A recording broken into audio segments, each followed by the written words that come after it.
Hello, hi guys! Magandang hapon sa inyo lahat.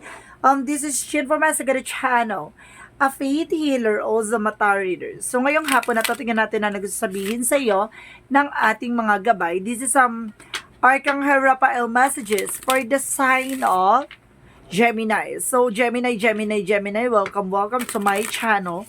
Ano kayang messages, advices, as spirit guides ang ating masasaga for today's video? Kanino naman kayang energy ang ating nasagap, no? Kanina naman kayang energy ang ating masasag sa gabi, hapon na to. And of course, don't forget to like and subscribe my channel and notification bell for more videos updates. Sa mga hindi pa po nakakapag-subscribe sa aking channel, please click nyo na po ang subscribe button dyan sa baba for all bell para updated guys sa mga videos na i-upload natin every time in every moment. Nga po pala guys, thank you so much po sa nagpalipad sa atin for last time kay Ma'am Mary June Frances. Maraming salamat po ma for sa napakabuti niyong puso, no? Naway pagpalain kayo ng ating may kapal. Maraming salamat po for your donations. Thank you po.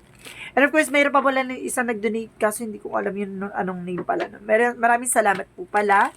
Naway pagpalain po kayo. So, umpisahan na natin guys. For the sign of Gemini.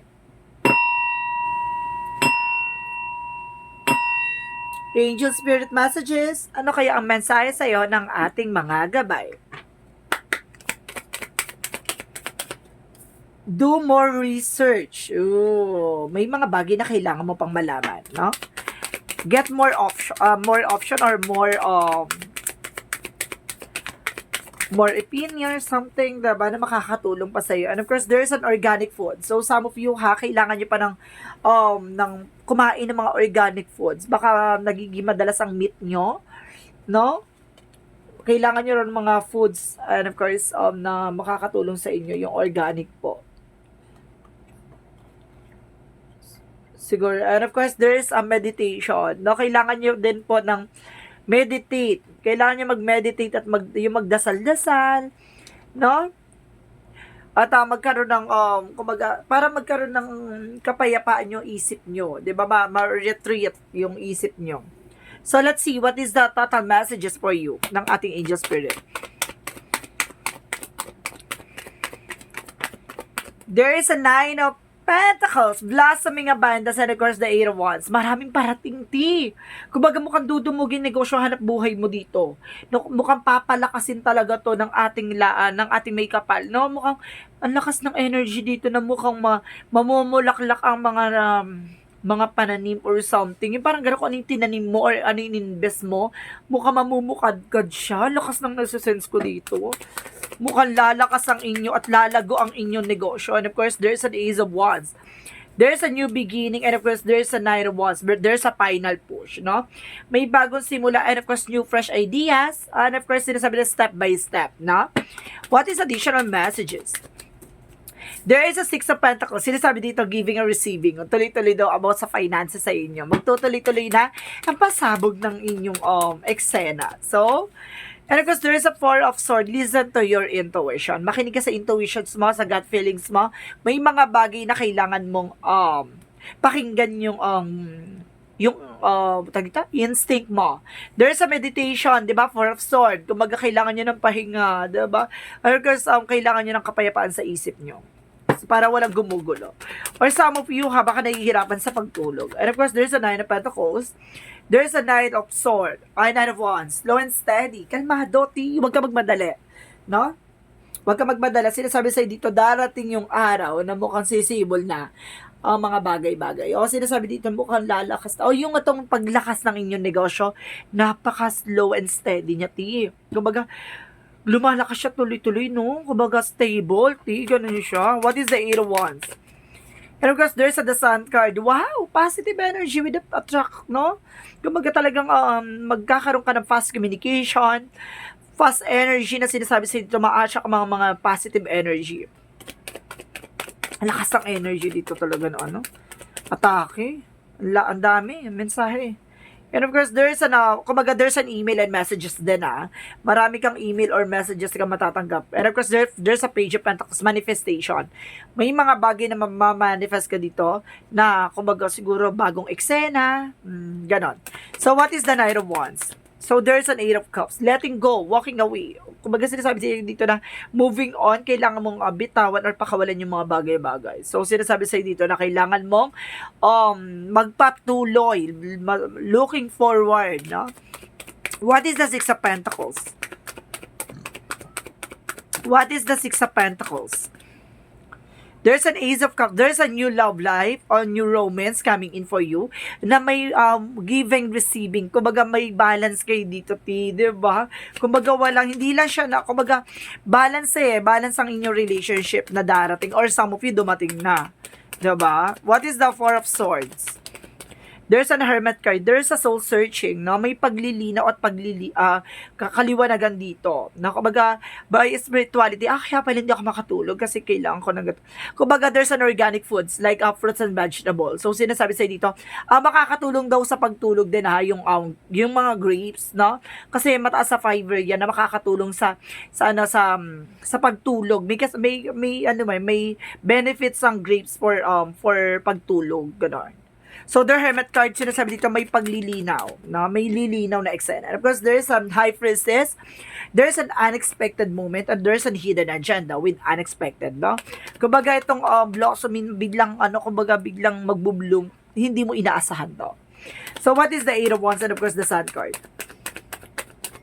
And of course, there's a Hierophant, and of course, there's a Four of Cups. Reevaluate, analyze. Huwag ka basta naniniwala agad sa mga bagay-bagay or offer, no? Kailangan mo i-analyze, i-visualize, or kailangan mo munang isipin, no? Bago ka maniniwala. Kasi there's a lesson learned. Matuto ka na. Di ba? Huwag kang maging padalos-dalos. Di ba?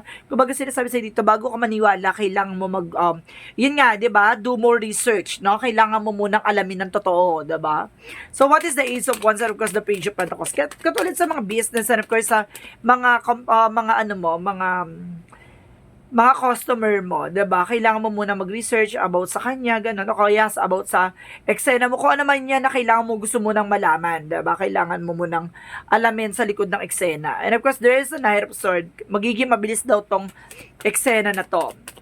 Makukuha mo kung ano man yung mga bagay na hinahangad mo. And of course, there is Wheel of Fortune. Wow!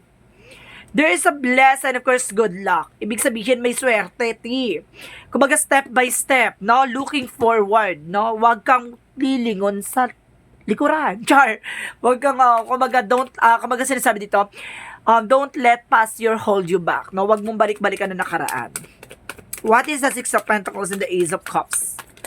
There's a Seven of Pentacles, harvest time, 'di ba? Kumbaga pagdating sa pag-ibig, 'di ba? May mga bagay na naranasan ka na ikaw lang yung nag-give, siya lang yung nagte-take. So sinasabi dito na kumbaga biglang binago ang eksena, magkakaroon ng give and take pagdating sa relationship. There's a new romance coming in for you na may give and take and receiving what you deserve, 'di ba? Harvest time. What is the Four of Swords and of course the Hermit card? Okay, there's a Seven of Wands. Protect your energy, protect your power. You need that protections, no? Kumbaga, kailangan may mga protections ka. And of course, there's a charms and protection na kailangan mo para at least ma-attract mo yung mga positive energy. At the same time, para ito, kumbaga, hindi nagugulo yung isip mo. 'Di ba? Para na-block mo yung mga negativity para magkaroon ka ng boundaries. So, let's see what is the outcome. Outcome is the Ten of Pentacles. Kumbaga sinasabi dito with the long-term success and long-term investment. Kumbaga sinasabi sa'yo dito makaka-recover ka na pagdating sa finances, dito sa mga burden na pinagdaanan nyo. Kumbaga responsibilities, kumbaga ganon. And of course, there's a Six of Wands, there's a victory and success. Kumbaga magsasuccess ka at the near future. At the same time, sinasabi rin sa'yo dito, there's a Queen of Cups, healing. Magkakaroon kayo ng healing kung ano man yung eksena nyo, no, na pinagdaanan. Of course, there's a transition, ha. And of course, there's a Page of Wands. May balita kang malalaman with the good news.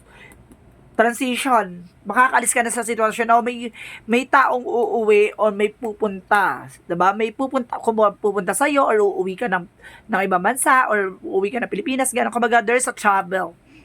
So, let's see what is the Yin and Yang Oracle card. What is the yin and yang oracle card? What is the yin and yang oracle card? Angel spirit guides. Okay, thank you. Freedom, kalayaan, live, magtiwala, opportunities. And of course, there's a renewal. Wow, there's a spark, diba? Kumbaga about sa love life din siguro yan, there's a spark. No, makikita mo tong tao na to, kikiligin ka, parang kakaiba siya sa lahat. And of course, there's a renewal, panibagong eksena. Kalayaan, diba? Tiwala, and of course, maraming oportunidad. Additional pa, give me one more for a yin and yang. And of course, there's a regret. Huwag mong sasayangin yung opportunity. No, wag ka manghihinayang, diba? Or wag mong sayangin. So, what is the love oracle card? There's a palm tree, stability and security. Wow. And there's a kisses, unconditional love, affection, giving and receiving. Wow, falling in love.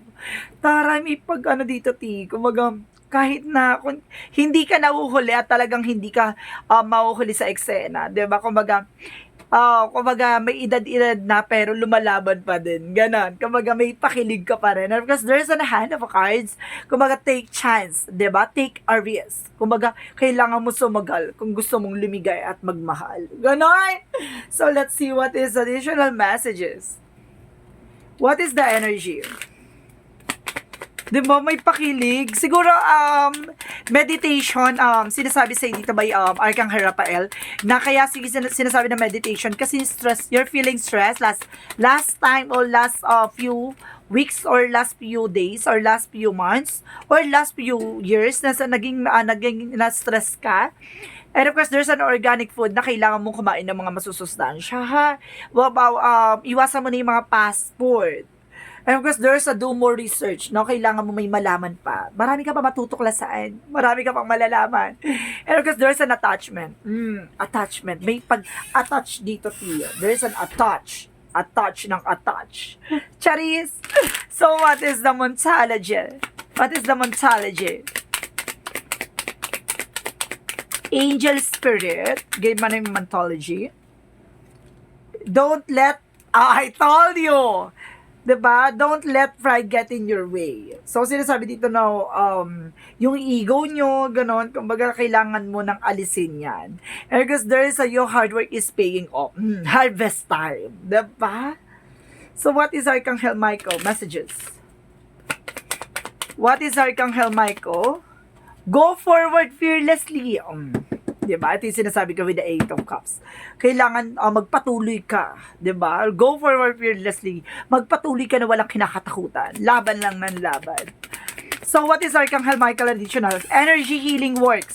Some of you guys, kailangan nyo ng energy healing works. Some of you, kailangan nyo ng, kumbaga, cleansing, or kailangan nyo ng, tawas, or something na makakapag-release ng negative energy. So, let's see, guys. And of course, kailangan nyo na protection, ha? May protection dito. Kailangan nyo na protection and charms, no? Para makaakit kayo ng mga good energy and of course, ng swerte talaga. Diba? At the same time, there's a death card. There's an ending and a new beginning. May mga bagay na kailangan nyo na tapusin. At magsisimula na ng panibagong chapter. At the same time, there's an honest. Maging totoo ka at maging tapat ka. Hindi lang sa sarili mo, pati sa ibang tao. So, let's see what is another messages. Angels messages. And there's a project renewal, no? Awakening. Ito na yung parang paggigising sa katotohanan. And of course, there is an illumination with the sun, God energy. As sinasabi sa'yo dito that there's a pure positivity coming your way, no? Kumbaga, ito na yung paglilinis and of course, pag-aalis ng mga negativity. So, what is the romance? Angels are helping you. Mean card. Past life relationship, you have known each other before. Some of you baka may past person coming back, may taong darating na about sa nakaraan, or may taong darating na, kumbaga, nakilala mo na sa nakaraan. Or sinasabi dito, give your relationship a chance. So, ibig sabihin, may taong babalik. Manunumbalik ang tamis ng pag-ibig. So, what is the chakra? Chakra is Completion, hanggat hindi pa huli ang lahat. 'Di ba? Antayin mo pa ba ngo? Madet-det kine. So, 'di ba? Hintayin mo, kumbaga sinasabi sa dito, ilaban mo hanggang maaga pa. 'Di ba? Bittersweet. Pagkatapos ng pait, may tamis. 'Di ba? So, let's see what is the Jesus loving quotes. What is the Jesus loving quotes? Alam nyo guys, itong si Arcangel Raphael talaga, inire-recognize niya talaga yung about sa healing, no, in all aspect. Pinagagaling ka talaga niya sa lahat ng uri ng karamdaman. Sa sakit ng nakaraan, sa sakit ng mga pinagdaanan, diba? Kumbaga, lahat ng aspeto pagagalingin ka niya.